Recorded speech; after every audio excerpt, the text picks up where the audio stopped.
बड़ी खबर लखनऊ से आ रही है, जहां पर मुख्तार अंसारी के फर्जी रजिस्ट्रेशन वाले एम्बुलेंस के ड्राइवर को पुलिस ने गिरफ्तार कर लिया है। गिरफ्तार ड्राइवर का नाम सलीम है, जिस पर पुलिस ने 25,000 रुपए का इनाम घोषित कर रखा था। एसटीएफ ने सलीम को लखनऊ के जानकीपुरम इलाके से गिरफ्तार किया है, जो बाराबंकी में फर्जी तरीके से एम्बुलेंस के रजिस्ट्रेशन के मामले में आरोपी है। सलीम पर गैंगस्टर एक्ट भी लग चुका है और सलीम मुख्तार अंसारी के एम्बुलेंस से पहले उसके खास गुर्गे अताउर रहमान उर्फ बाबू की कार का ड्राइवर हुआ करता था, लेकिन अताउर रहमान के फरार होने के बाद वो मुख्तार अंसारी के लिए काम करने लगा।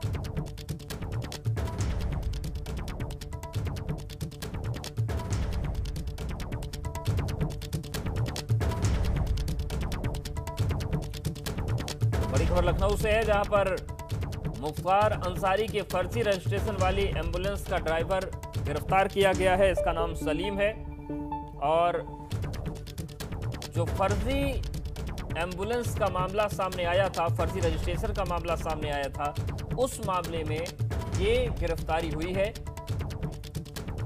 तो मुख्तार अंसारी के फर्जी रजिस्ट्रेशन वाले एम्बुलेंस के ड्राइवर को पुलिस ने गिरफ्तार कर लिया है। गिरफ्तार ड्राइवर का नाम सलीम है, जिस पर पुलिस ने 25,000 रुपए का इनाम घोषित कर रखा था।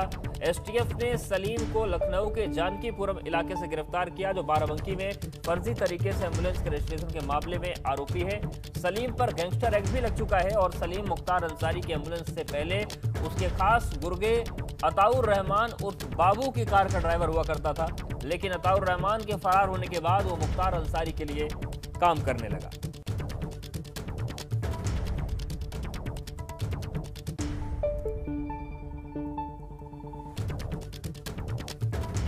तो फर्जी रजिस्ट्रेशन वाली एम्बुलेंस के मामले में पुलिस ने कार्रवाई की है और विवेक हमारे साथ जुड़ गए हैं। विवेक, ये गिरफ्तारी कहां से हुई है और कितनी महत्वपूर्ण है?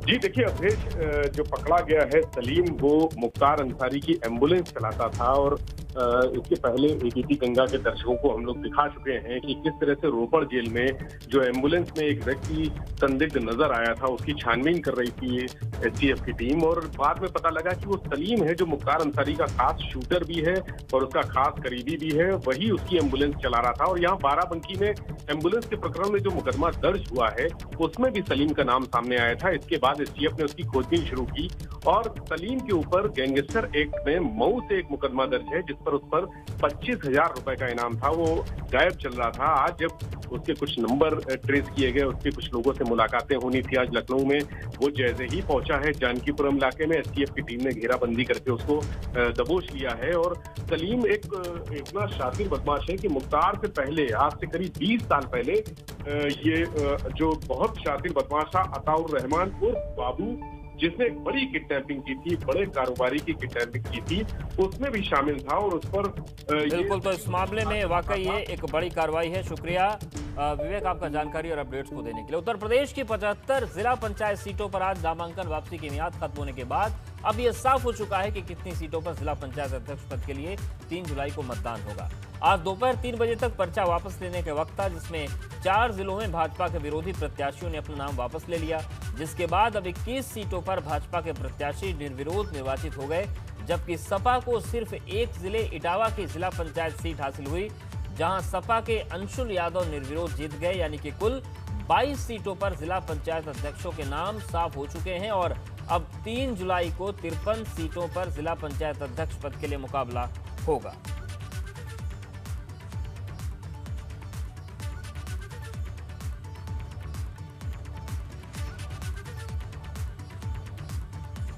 और आगे बढ़ते हैं और बात करते हैं बागपत की। जिला पंचायत अध्यक्ष चुनाव में एबीपी गंगा की खबर का बागपत में बड़ा असर हुआ है। यहां से सपा और आरएलडी की संयुक्त प्रत्याशी ममता किशोर की नाम वापसी सवालों के घेरे में फंस गई थी, जिसका मुद्दा एबीपी गंगा ने गंभीरता से उठाया, जिसके बाद प्रशासन बैकफुट पर आया और ममता किशोर को उम्मीदवार मान लिया गया है। दरअसल पहले प्रशासन ने सपा आरएलडी उम्मीदवार ममता किशोर की नाम वापसी की घोषणा कर दी थी और इसे लेकर आरएलडी और सपा कार्यकर्ताओं ने कलेक्ट्रेट में जमकर हंगामा शुरू किया, क्योंकि उम्मीदवार ममता किशोर ने दावा किया था कि वो राजस्थान में है और उन्होंने राजस्थान के एक होटल के बाहर से लाइव करके इसकी पुष्टि की, जिससे नाम वापसी को लेकर प्रशासन पर सवाल खड़े हो रहे थे। एबीपी गंगा ने इस मामले पर ममता किशोर की नाम वापसी के मुद्दे को गंभीरता से उठाया, जिम्मेदारों से सवाल पूछे। इसके बाद प्रशासन बैकफुट पर आया और उसने ममता किशोर के हस्ताक्षर करने वाली महिला के खिलाफ केस दर्ज कराया। साथ ही उम्मीदवार ममता किशोर को उम्मीदवार माना गया है। 12-12:30 के आसपास एक वापसी का पर्चा दाखिल हुआ, जिसमें ये कहा गया कि हम ममता हैं जिसकी आइडेंटिटी की शिनाख्त की गई, और 2:20 और 2:30 के आसपास एक एप्लीकेशन आई जिसमें कहा गया कि नहीं साहब हम ममता नहीं हैं, जिसकी जांच कराई गई। जांच में ये हम लोगों ने एस्टेब्लिश कराने की कोशिश करी कि क्या सत्यता है, करके तो कोई व्यक्ति तो नहीं, जिससे कि हम लोगों ने उनसे वीडियो कॉल पर बात करी, उनको फ़ोन किया गया कि भैया आप हैं कि नहीं है करके, क्योंकि उनकी सत्यता जो है संदिग्ध लग रही थी। और उनके बाद एस्टेब्लिश होने के बाद ये डिसाइड किया गया कि वो सेम व्यक्ति नहीं है, उनके खिलाफ कार्रवाई की जा रही है and that nomination and that papers has not been. और वहीं अब आपको कुछ तस्वीरें दिखाते हैं जिनके बारे में दावा किया जा रहा है कि इन तस्वीरों में जो महिलाएं दिख रही हैं उनमें से एक ने खुद को ममता किशोर बताया। ये महिलाएं ग्रुप में कलेक्ट्रेट पहुंची और इनमें से एक ने दावा किया कि उसका नाम ममता किशोर है और वो पर्चा वापस लेने आई है, जिसके बाद वहां पर मौजूद अधिकारी ने पहले इनके दस्तखत का एक जैसे होने की वजह से ममता किशोर का पर्चा इनमें से दावा करने वाली महिला को वापस कर दिया। वहीं धोखाधड़ी के जरिए रालोद उम्मीदवार ममता किशोर का पर्चा वापस कराने वाली महिला की तस्वीर आप एबीपी गंगा पर देख रहे हैं। प्रशासन दावा कर रहा है कि इनके खिलाफ कार्रवाई की जाएगी, लेकिन कार्रवाई होती या नहीं होती ये भी अपने आप में बड़ा सवाल है।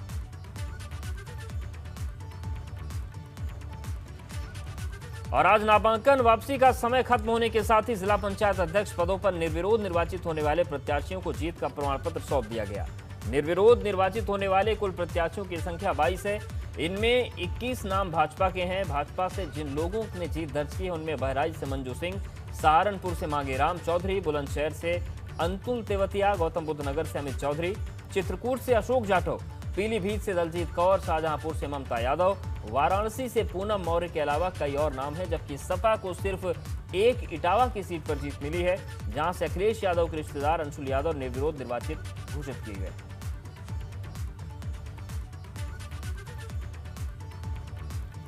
भाजपा के राष्ट्रीय मीडिया प्रभारी अनिल बलूनी ने यूपी जिला पंचायत अध्यक्षों के चुनाव को लेकर सपा और बसपा पर निशाना साधा है। बलूनी ने कहा कि दोनों गुंडई करके अध्यक्ष बनाते थे, लेकिन भाजपा को इसकी जरूरत नहीं है क्योंकि जनता हमारे साथ है, इसलिए अध्यक्ष का, जिला पंचायत अध्यक्ष का चुनाव भाजपा के पक्ष में जा रहा है। देखिए, उत्तर प्रदेश के अंदर हमारी स्थिति बहुत मजबूत है और जो राजनीतिक विश्लेषक है वह भी जानते हैं, जो विरोधी है वह भी जानते हैं, और ये हर तरह से हमारे से जो राजनीतिक प्रतिस्पर्धा करके देख चुके हैं। अगर आप देखेंगे कि पिछले चुनाव में तो सारे लोग मिल गए थे, ये सारे तो मिल गए थे, कांग्रेस, समाजवादी पार्टी, बहुजन समाज पार्टी, जितने भी सब कुछ है सब मिल के देख चुके हैं। इन्होंने अपना हाल देख लिया। अब मुझे लगता है और भी कुछ प्रयोग करके देख लें, कोई चिंता की बात नहीं है। आने वाला चुनाव इनके उस प्रयोग को भी रखा रह जाएगा।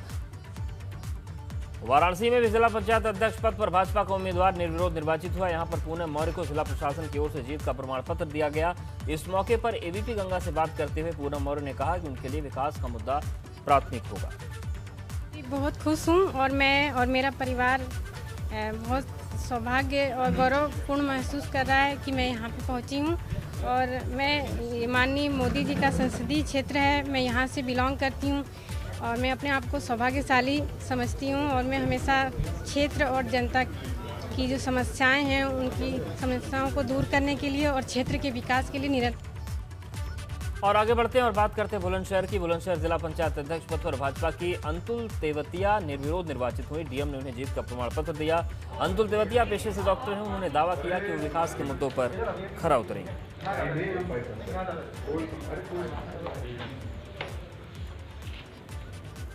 मुरादाबाद में जिला पंचायत अध्यक्ष पद पर भाजपा की शेफाली सिंह निर्विरोध चुनी गई। जिलाधिकारी ने उन्हें जीत का प्रमाण पत्र दिया। इस दौरान बड़ी संख्या में भाजपा नेताओं की भीड़ नजर आई।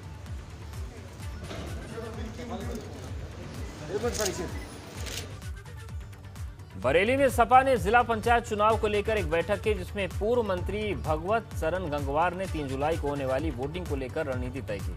पूर्व मंत्री के मुताबिक जिले के 60 जिला पंचायत सदस्यों में से 26 सदस्य सपा के पास हैं।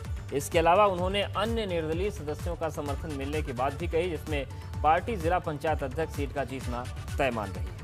आज की मीटिंग तो इसलिए बुलाई गई कि 3 तारीख की व्यवस्थाओं के हिसाब से कि समाजवादी पार्टी के सभी साथियों को 3 तारीख को किस तरीके से क्या करना है। और जहाँ चुनाव की बात है तो चुनाव आप सब लोग एक बार नहीं अनेक बार कह भी चुके हैं। आप लोग, हम तो कहते ही हैं, हम आज भी कह रहे हैं कि समाजवादी पार्टी के 26, एक प्रसपा 27 और कई निर्दलीय और अन्य छोटे छोटे दलों के लोग हमारे साथ हैं और हर स्थिति में चुनाव हमारी पार्टी और हम लोग जीतेंगे। धर्मांतरण की साजिश रचने वालों के खिलाफ पुलिस लगातार कार्रवाई कर रही है और जिन भी लोगों को गिरफ्तार किया जा रहा है उनके खिलाफ पुलिस के पास काफी सबूत हैं। यूपी के कानून मंत्री ब्रजेश पाठक ने दावा किया है। उन्होंने बताया कि धर्मांतरण मामले की उच्च स्तरीय जांच के आदेश दिए गए हैं और जो भी दोषी पाया जाएगा उसके खिलाफ ऐसी कार्रवाई की जाएगी जो आने वाले वक्त में नजीर पेश करेगी। कानून मंत्री ने कहा कि अगर जरूरत पड़ी तो उसके लिए कानून में बदलाव किया जाएगा। पुलिस एटीएस लगातार उनके सर्विलांस में थी। जब मुझे पुख्ता जानकारी हो गई, हमने सारे तथ्य जुटा लिए सभी जनपदों से और जिनका धर्मांतरण कराया उनके बारे में, और इनके बारे में पता कर लिया कि वे साक्ष्य मिटाने लायक नहीं है। हमने साक्ष्य एकत्र कर लिए, तो हमने इनको धर दबोचा है और अभी तो 5 ही पकड़े गए। धीरे धीरे आप देखेंगे बड़ी संख्या में लोग पकड़ में आएंगे। इसमें विदेशी फंडिंग की भी बात सामने आ रही है। विदेशी संस्थाएं हैं जो प्रदेश स्वदेश के माहौल को डिस्टर्ब करना चाहती हैं, गड़बड़ करना चाहती हैं, उनका भी नाम प्रकाश में आया है। हम उच्च स्तरीय जांच के आदेश हमारी सरकार ने दिए हैं। हर बिंदुवार हम प्रतिदिन इसकी मॉनिटरिंग कर रहे हैं और किसी भी स्तर पर कोताही इसमें नहीं होगी। हम ऐसी कार्रवाई करने जा रहे हैं कि आने वाले दिनों में एक नजीर बने। और अब धर्मांतरण कांड में हुए नए खुलासे के इस मामले में गिरफ्तार मुख्य आरोपी उमर गौतम से पूछताछ में सामने आया है कि उमर गौतम मूक बधिरों का धर्मांतरण करने के बाद उनकी टीम बनाता था और ये टीम दूसरे लोगों को अपना शिकार बनाना शुरू कर देती थी और हर एक धर्मांतरण के लिए टीम के सदस्यों को रुपए दिए जाते थे और धर्मांतरण के बाद उन लोगों को जाकिर नाइक का वीडियो भेजा जाता था। उमर गौतम ने बताया कि यूपी एटीएस की गिरफ्त में आए आरोपी राहुल भोला ने करीब 7 मूक बधिर छात्रों का और आरोपी मन्नू यादव उर्फ अब्दुल मन्नान से 6 मूक बधिर छात्रों का धर्मांतरण कराया था। इस खुलासे के बाद अब यूपी एटीएस धर्मांतरण करने वाले लोगों के बैंक खातों को फ्रीज करके ट्रांजैक्शन की जांच में जुट गई।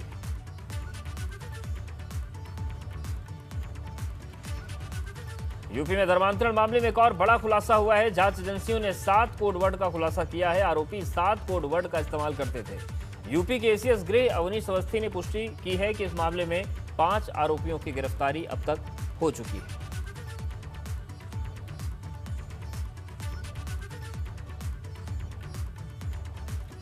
फतेहपुर में एक बार फिर से धर्म परिवर्तन का मामला सामने आया है। यहां पर एक धर्म विशेष के गरीब परिवारों को प्रार्थना सभा में बुलाकर पैसे का प्रलोभन देकर धर्म परिवर्तन कराया जा रहा था। स्थानीय लोगों ने पुलिस को सूचना दी, जिसके बाद पुलिस ने इस मामले में एक आरोपी को गिरफ्तार किया।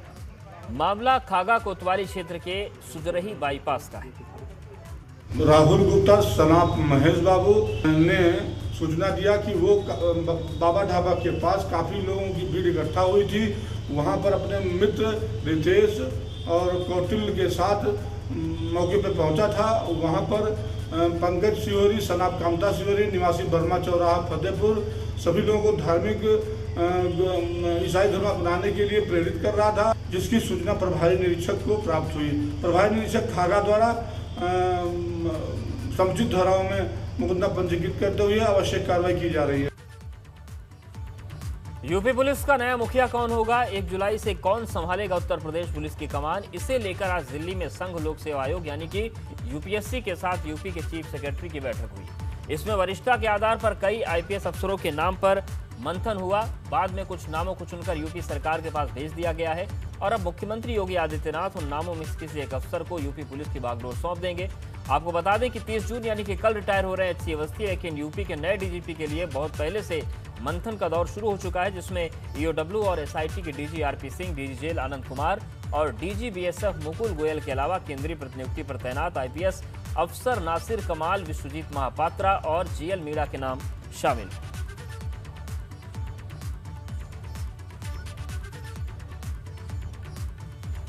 और बात अयोध्या की, जहां पर जमीन विवाद का मामला थमता नहीं दिख रहा है। जमीन विवाद मामले में अब साधु संत 2 गुटों में बंट गए। एक गुट ने सरयू किनारे हनुमान चालीसा का पाठ कर हनुमान जी को ज्ञापन सौंपा, तो दूसरे गुट ने जमीन खरीद में आरोप लगाने वाले को राम विरोधी बताया।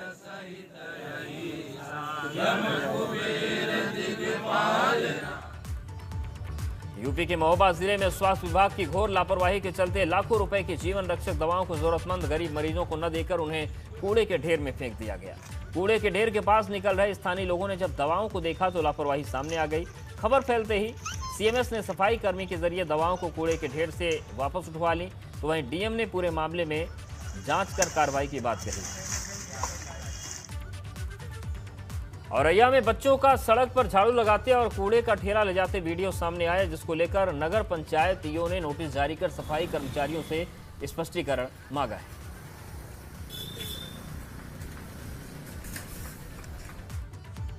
लखनऊ में शिक्षक भर्ती के कैंडिडेट्स का धरना प्रदर्शन जारी है। धरना 21 जून से बेसिक शिक्षा निदेशालय पर चल रहा है। ये लोग शिक्षक भर्ती में पद बढ़ाने से लेकर नई भर्ती की मांग कर रहे हैं। इनका कहना है कि सरकार कम से कम 97,000 पदों पर एक नई भर्ती निकाले, साथ ही 68,500 पदों की भर्ती में जो 22,000 पद खाली बचे उन्हें भी भरा जाए। इस धरने में दिव्यांग भी शामिल है। वहीं दूसरी तरफ पुलिस भर्ती को लेकर इको गार्डन में धरना प्रदर्शन होगा।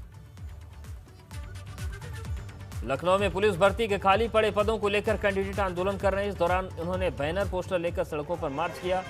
इसी बीच कांग्रेस प्रदेश अध्यक्ष अजय लल्लू भी उनके समर्थन में इको गार्डन पहुंचे। दरअसल साल 2015 में 34,716 पदों पर निकली पुलिस भर्ती में 3,528 पद खाली रह गए थे। इसके लिए कैंडिडेट अब आंदोलन कर रहे हैं। प्रयागराज में मोक्षदायिनी गंगा नदी को अविरल और निर्मल बनाए रखने के लिए शुरू की गई मुंडमाल अतुल्य गंगा परिक्रमा यात्रा पूरी हो गई है। इस यात्रा की शुरुआत 16 दिसंबर 2020 को की गई थी। 5,503 किलोमीटर की यात्रा 190 दिनों में पूरी की गई। यात्रा प्रयागराज से शुरू होकर 1 फरवरी को गंगा सागर पहुंची थी। होली के पर्व के करीब संगम नगरी प्रयागराज लौटकर आधी परिक्रमा पूरी की गई और अब ये परिक्रमा यात्रा पूरी हो चुकी है। यात्रा झूसी के उल्टे किले में मौजूद समुद्रकूप में खत्म होने की घोषणा की गई।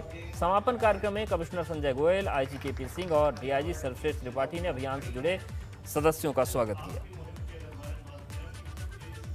सर, ये जो यात्रा थी हमने 16 दिसंबर 2020 को प्रयागराज के जो अपना झूसी है वहाँ से स्टार्ट की थी। गंगा सागर गए, गंगा सागर से वापस यू टर्न लेके हम लोग गंगोत्री और गंगोत्री से आज हम 23 आपका जून में इसको संपन्न किया।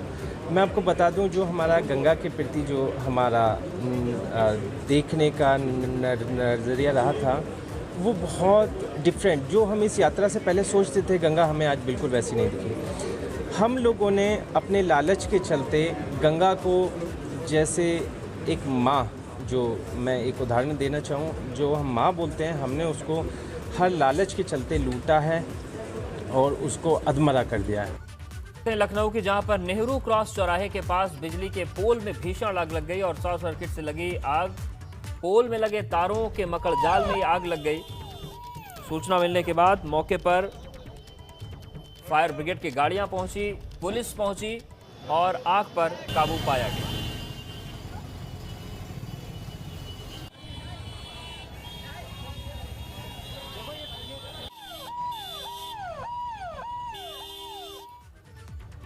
और अब बात बिजनौर की, जहां पर एक ससुर ने हैवानियत की सारी हदें पार कर दी। तस्वीरों में साफ साफ देख सकिए शख्स अपनी बहू से बीच सड़क पर मारपीट कर रहा है। हैरानी की बात यह है कि आरोपी महिला को जंजीरों से बांध कर रख रखा है। मामला थाना हल्दौर के एक्सचेंज इलाके का है, जहां पर ये सनकी बुजुर्ग दिन दहाड़े रोड पर महिला को गिरा कर पीट रहा है, लेकिन वहां मौजूद लोग मुख्य दर्शक बनकर देख रहे हैं।